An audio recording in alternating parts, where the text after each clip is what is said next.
बोलिए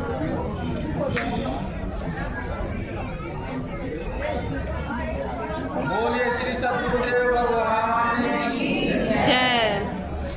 शंकर भगवान की जय। आज हम सभी श्री सतगुरुदेव भगवान के प्रकट दिवस के उपलक्ष्य में सभी सम्मिलित हुए बड़े हर्ष के साथ मना रहे, सेवा कर रहे। हम जब किसी को याद करते हैं तो उनके गुणों को, जीवन चरित्र को, आचरण को याद करते हैं, धारणे के लिए याद करते हैं कि हम भी वैसे हो जाए, इसलिए याद करते हैं। जो महाराज जी थे वे कोई साधारण से साधु नहीं थे। उन्होंने अपने जीवन को धर्म के अंदर अच्छी प्रकार से ढाल करके हमारे जैसों के लिए एक मिसाल दिखाई है, बनाई है कि हम लोग जाग जाए, उसी तरह जाग जाए। वो सरल रास्ता उन्होंने दिखाया। और एक कराड़ा बद्री गांव है, इनका बहुत सौभाग्य है कि ऐसे महापुरुष इस जगह को उन्होंने चुना।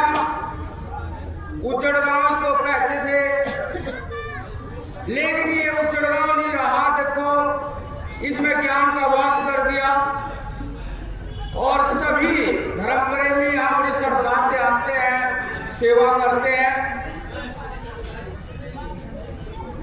उन्होंने मोक्ष का रास्ता इतना सरल करके दिखाया। मनुष्य जीवन प्रकृति में सभी बंधनों से मुक्त होने के लिए परमात्मा ने बनाया।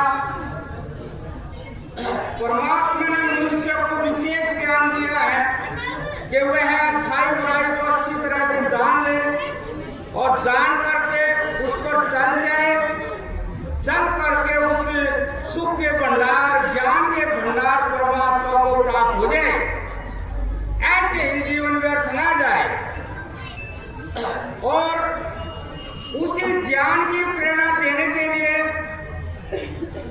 महाराज जी जैसे विशेष ज्ञानी, तत्व ज्ञानी, ब्रह्म ज्ञानी, जिनने पूरा जीवन ही अपनी आत्मा में जिया, एक क्षण के लिए उनकी चेतना संसार की कामना में नहीं जाती थी। और ऐसा ही करने से वो परमात्मा सुख का सागर, जीवन का सागर, ज्ञान का सागर तभी प्राप्त होता है, अन्यथा होता नहीं है। उन्होंने इतना सरल रास्ता बताया। वे कहते थे ज्ञान जागना चाहिए, तो इससे सिद्ध होता है कि हम सभी जाग तो रहे हैं, लेकिन वे कौन से ज्ञान की जागृति कहते थे, हमने कहाँ जागना चाहिए। एक साधारण सी बात है कि आम व्यक्ति भी यही कह देता है और वैसे शास्त्रों में भी लिखा हुआ है कि जब भी हम कोई सुख अनुभव करते हैं तो उसकी तृष्णा बढ़ती चली जाती है। वो तृष्णा बढ़ती जाती है तो कहाँ लेके जाएगी। वो व्यक्ति तन से, मन से कई प्रकार के रोगों से ग्रस्त होता हुआ अलग से तृष्णा के रोग से भयंकर दुखी रहता है। महाराज जी यही कहते थे कि इसी में जागो कि सत्य क्या है। जब आप जान जाएंगे कि तृष्णा के आकर्षण में बहता हुआ जीव, कोई भी प्राणी ऐसा फंस जाता है जिसका कोई इलाज नहीं है। तो वे एक तो ये कहते थे ज्ञान की जागृति होनी चाहिए। वे कहते थे असंग रहने का अभ्यास करें। और एक जीवन का सूत्र था, एक काम एक ध्यान। एक सीधी सी बात बताई, अलग से उन्होंने कोई भी आपको काम नहीं बताया। कि आप काम करें तो एक ही काम पे आपका ध्यान रहेगा, आपका ज्ञान रहेगा, तो वहीं से आपका ज्ञान जागृत हो जाएगा। वो ज्ञान जागृत होगा जो विषयों को अच्छा मान करके, वैसे महापुरुष तो उसको सोया हुआ ज्ञान कहते हैं, कि जो विषयों में, संसार में, कामना में, सुखों में, अहंकार आदि वृत्तियों में जागे हुआ है, उसको महापुरुष सोया हुआ कहते हैं। अब ये जागे हुआ नहीं, जागे हुआ वही व्यक्ति है जो उसका कर्तव्य है, मात्र उस कर्तव्य में ही खूब पुरुषार्थ करता है, परिश्रम करता है, लेकिन उसके फल की कामना नहीं करता है, वही व्यक्ति जागे हुआ है। और हम यहाँ कर्म के बिना तो रह नहीं सकते, इसलिए हमें कर्म तो करना ही है, लेकिन जुड़ करके करना, मन को वही हाजिर करके करना, इसको कहते हैं निष्काम कर्म योग। महाराज जी ने इसको और शॉर्ट कर दिया कि एक काम एक ध्यान। जब ऐसा आप करेंगे तो ज्ञान कभी बाहर से नहीं मिलता, क्या आप कहीं कहीं जाओगे वहां ज्ञान मिलेगा, पुस्तकों से मिलेगा, सत्संगों से मिलेगा, बहुत सारा कीर्तन करने से मिल जाएगा। कीर्तन की बात तो एक ऐसी है, थोड़ी बीच में सुना दूं कि महाराज जी किसी के भिक्षा गए, मैं भी उनके साथ गया था, तो उनके आने से पहले लोग कीर्तन कर रहे थे, तो महाराज जी गए, फिर शांत हो गए, तो बोले भाई ये क्या कर रहे हो, ऐसे रोड़े में हम नहीं आया करते। वे उसको रोड़ा बताते थे, क्यों बताते थे कि उसमें आपका संग भी होता है, वो सांस में ऊंची आवाज में बोलना पड़ता है। और महाराज जी कहते हैं ध्यान करिए, ध्यान अपना करिए, स्वयं का करिए। जब आप एक काम एक ध्यान का सूत्र उपयोग में लाएंगे तो ज्ञान तो आपकी काया में है, कहीं भी ज्ञान बाहर नहीं है, समझ आपकी काया में है। यदि समझदार बनेंगे तो अपने अंदर झांक के देखना पड़ेगा। जब आप अपने अंदर झांकेंगे या आपका ज्ञान वहां हाजिर है, तो ही आपको पता चलेगा हम कितने सही हैं और कितने गलत हैं। पुस्तक नहीं बताएगी, कोई सत्संग में नहीं बताया जाएगा कि आप कितने सही हैं, कितने गलत हैं, कितने सात्विक हैं, कितने राजसिक हैं, कितने तामसिक हैं। आपका मन बाहरमुखी कितना है, संसार की वस्तुओं को कितनी सत्ता देता है। आप जितनी संसार के सुखों को सत्ता देते हैं और जितनी वस्तु प्राणियों को सत्ता देते हैं, उतने आपकी सत्ता खत्म हो जाती है, आप दीन हो जाते हैं, कंगाल हो जाते हैं और उन चीजों के लिए तरसते रहते हैं। मिल भी जाते हैं तो भी वो कुछ देर के लिए आपको आत्मा ज्ञान देती है, आत्मा को संतुष्ट करती है। इस भेद को जानने के लिए महाराज जी ने इतना सरल उपाय बताया, जब हमने काम ही करना है तो हाजिर तो रहो, उस काम में हाजिर नाजिर रहो, अपनी नजर के सामने काम रखो और अपनी हाजिरी रखो, तो आपने पता चलेगा मेरा मन कितना भाग रहा है, क्यों भाग रहा है। मन को स्थिर करने से ही आपको वो तत्व ज्ञान प्राप्त हो जाएगा। इसलिए जो कुछ भी है वो इस काया के अंदर है, बस आप थोड़े इकट्ठे हो, बिखरे हुए ना। अब एक व्यक्ति ऐसे ही था, उसने आपने सुन लिया, किसी ने सुना दिया, हनुमान चालीसा पाठ करते रहो, हनुमान चालीसा पाठ करते रहो। अब वो स्कूटी पे चला, हनुमान चालीसा पाठ शुरू हो गया। अब वहाँ हनुमान चालीसा क्या करेंगे, तो रोड है, उस और भी चल रहे हैं। अब वो हनुमान चालीसा पाठ करता चला, उसने अपनी स्कूटी मोड़ दी, पीछे भी देखा नहीं, इंडिकेटर दिया नहीं, पीछे जब गाड़ी आई बस थोड़ा ही बच गया, उसने बहुत भयंकर ब्रेक लगाए। उसने कहा अंकल जी कुछ तो इशारा किया करो, अब बताइए हनुमान चालीसा क्या करे। हनुमान चालीसा करनी है, एकांत में बैठ कर उसका अर्थ का विचार करो, शब्दों का विचार करो कि भाई ये क्या कह रहे हैं, शब्द वैसा ही अपने आप को हमें बनाना पड़ेगा।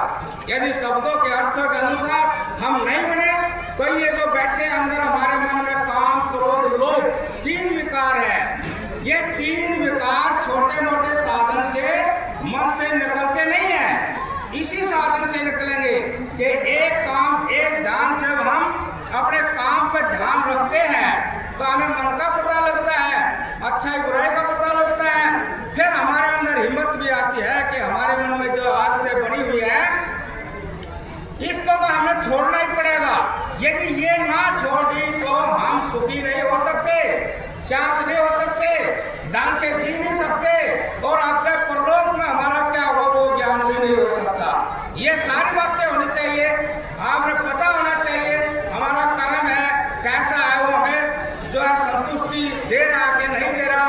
आपने ये भी ज्ञान होना चाहिए कि अभी मृत्यु के बाद क्या होता है जीव का, वो भी ज्ञान हो जाएगा। इसी में ये ज्ञान हो जाएगा कि जैसे आप यहाँ वर्तमान में हमेशा रहते हैं, मृत्यु के बाद भी आप ऐसे ही रहेंगे, और जैसे आप और जैसे रहते हैं मृत्यु के बाद भी आप वैसे ही रहेंगे। यदि आपके अंदर काम, क्रोध, लोभ ये मनोवृत्ति है तो फिर मनुष्य जीवन मुश्किल ही मिलेगा। अज्ञान, वैराग्यशील संतोष यदि आपके मन में है तो मनुष्य ही नहीं सर्वश्रेष्ठ मनुष्य बनोगे, योगी बनोगे, अवतार बनोगे, श्रेष्ठ समाज सेवी बनोगे। तो हमने इस तरह इस सूत्र का पालन करना चाहिए। महाराज जी ने ये कह दिया कि आप इस सूत्र का पालन करें तो ज्ञान आपको अवश्य होगा। एक महाराज जी ने कहा कि असंग रहने का अभ्यास करें, एक ज्यादा से ज्यादा असंग रहे।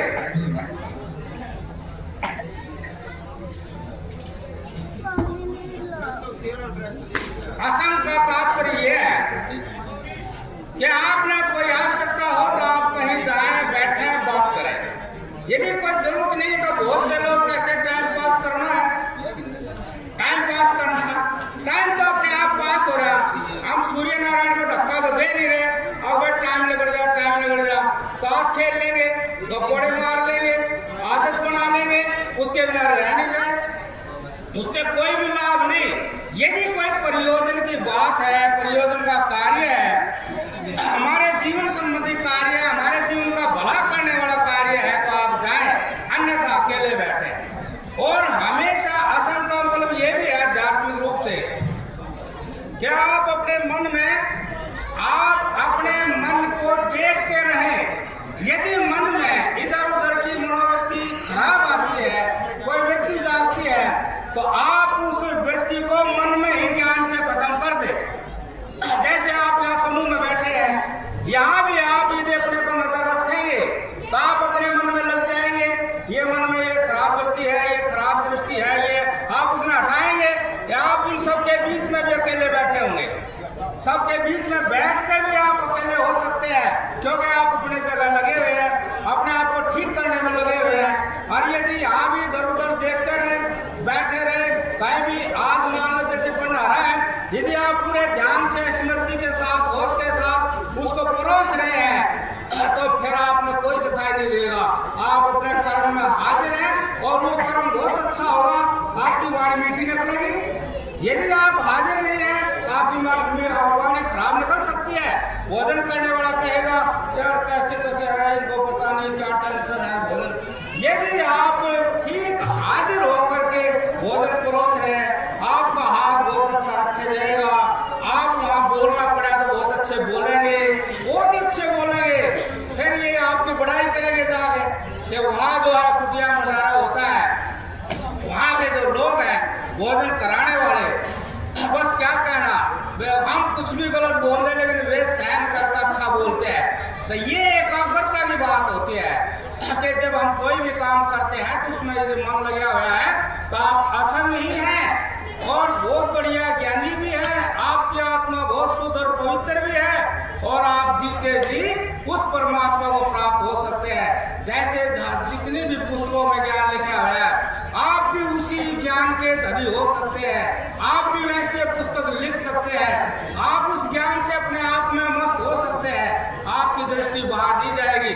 आपकी दृष्टि जब बाहर चली जाती है, जब हमारे अंदर ज्ञान नहीं होता, हम खाली होते हैं, हमारे अंदर ना ज्ञान होता ना काम होता, कोई समझ में नहीं आती, समझने के लिए हम बाहर लपकते हैं चीजों में और जहाँ लपकते हैं वहीं से शिकायत आ जाती है।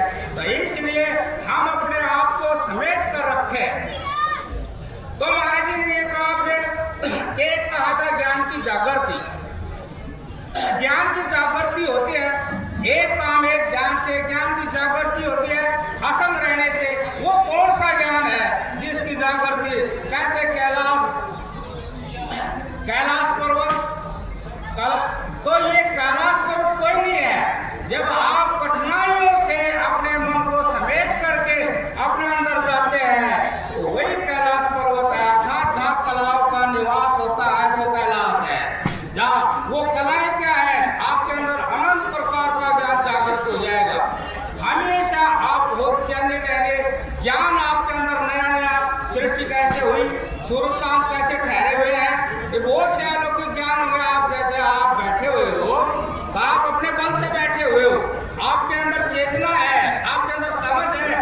वो सारी समझ ऐसी है जो जीने के लिए है कि जीवन को कैसे संभाल कर जीते हैं। वो वैज्ञानिक आपके अंदर बैठे हुए हैं, वही वैज्ञानिक पृथ्वी जल अग्नि वायु आकाश में भी बैठा हुआ है, वही सूरज को संभाले हुए है। सूरज के अंदर जो चेतना है वो चेतना सूर्य को थामे हुए रोके हुए है।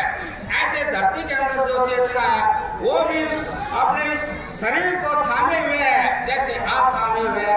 ऐसे ही पेड़ पौधे हैं, इनके अंदर जो चेतना है उस पेड़ को वो संभाले हुए है। उसको उसके रचना के लिए नाना प्रकार से उसके अंदर जो विज्ञान है भाई, उसके पत्ते, टहनियाँ, शाखाएं, फूल, फल, वो सारा अंदर चेतन बैठे हुआ है। तो इस सारे विश्व के अंदर सभी में वो चेतना बैठकर इस विश्व को संभाले हुए है। उस चेतना का जब आपको ज्ञान होगा तो ये संसार का ज्ञान उसके सामने कुछ भी नहीं है। जब वो ज्ञान शुरू हो जाएगा तो आप बिना बात ही आपके चेहरे पर बड़ी प्रसन्नता, बड़ी खुशी रहेगी, तो हमेशा काम भी अच्छे होंगे। तो उस ज्ञान को जगाने के लिए हमने ये सूत्र जो महाराज जी ने बड़े सरल करके बता दिए, आप ये समझ लें कि ऐसा किए बिना काया के अंदर जो चेतना है वो जागेगी नहीं है, और वो जागेगी नहीं तो कलेशों से मुक्ति नहीं होगी। इसमें चाहे थोड़ा कष्ट भी हो, कष्ट तो इतना नहीं होता, संसार में बड़े कष्ट है, आपस में विरोध हो जाता है, सहन नहीं होता, बहुत कष्ट है, उसमें क्या गिनती कराए। तो इस प्रकार से यदि थोड़ा बड़ा कष्ट की साधन को करते हुए हो तो अपने भले के लिए, अपने कल्याण के लिए, उस जीवन के सागर के लिए, सुख के सागर के लिए जिसमें कोई परिवर्तन नहीं होता, सदा एक सार रहता है, उसको प्राप्ति के लिए आपने थोड़ा कष्ट भी उठा लिया तो कोई दिक्कत की बात नहीं है। फल भी तो बहुत बड़ा है, कष्ट थोड़ा सा है। तो इसलिए आप इन 3 सूत्रों को रखो, एक काम एक ध्यान, असंग रहने की कोशिश करो। असंग मतलब ऐसे ये नहीं कि आदमियों का त्याग कर दिया।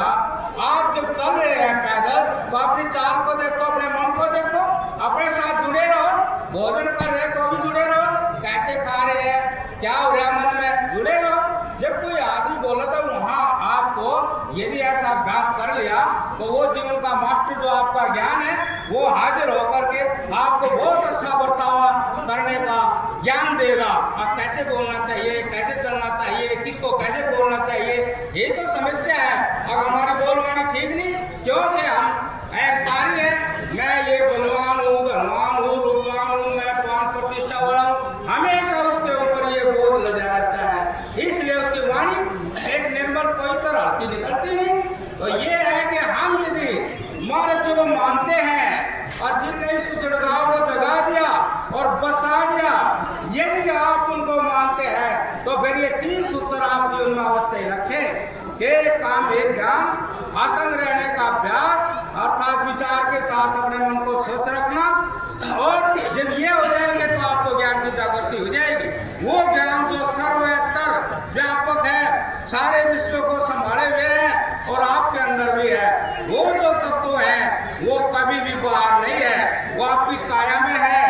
आप जियोगे ध्यान से, जिस तरह ये सूत्र आपके जीवन में, आपके मन में, आपके ज्ञान में, आपके जीवन के पार भी सर्वत्र वो आपको प्रकट हो जाएगा, दर्शन देगा। आप जीवन में जीते जी धन्य हो जाएंगे। तो आप संकल्प ले कि हम महाराज जी को मानते हैं। भाई योगी थे, योगेश्वर थे, ऐसे योगी थे जो चुपचाप संसार से निकल गए, पूरी तरह अपने आत्मा को शुद्ध करके। ऐसी शुद्ध आत्मा कोई बिरला ही जाता। यदि हम उनमें श्रद्धा रखते हैं, अब श्रद्धा की बात है, श्रद्धावान मतलब वेद ज्ञानम। यदि आपकी श्रद्धा है तो फिर ज्ञान अवश्य होगा। श्रद्धा का मतलब है समर्पण, मन वाणी कर्म से समर्पण। जैसे कोई सट्टाम दंडवत लगाता है, ऐसे मन से समर्पित हो जाए, आपको वो अलौकिक ज्ञान, दिव्य ज्ञान, तत्व ज्ञान, आत्म ज्ञान, ब्रह्म ज्ञान ब्रह्माकार वृत्ति से आपके अंदर जागृत हो जाएगा। फिर आपके लिए इस संसार में कुछ भी करना बाकी नहीं रहेगा, जानना बाकी नहीं रहेगा, कुछ भी पूछना बाकी नहीं रहेगा। कल्याण ही कल्याण। बोलिए श्री सद्गुरुदेव भगवान की जय। अब आप जो महाराज जी की कृपा से प्रसाद बना है वो तो आप ही बताओगे, मैं तक मुँह सुंदर बना है का बड़ी शांति से, बड़े प्रेम से, बड़े धैर्य से उसको पाए और बड़ी शांति में कोई विघ्न ना हो, ऐसे अपने आप व्यवस्था करें। ये आपका, आपकी कुटिया है, आपका आश्रम, आपके महाराज जी है, और यही बड़ी प्रार्थना आप लोगों से शांति से प्रसाद पाए।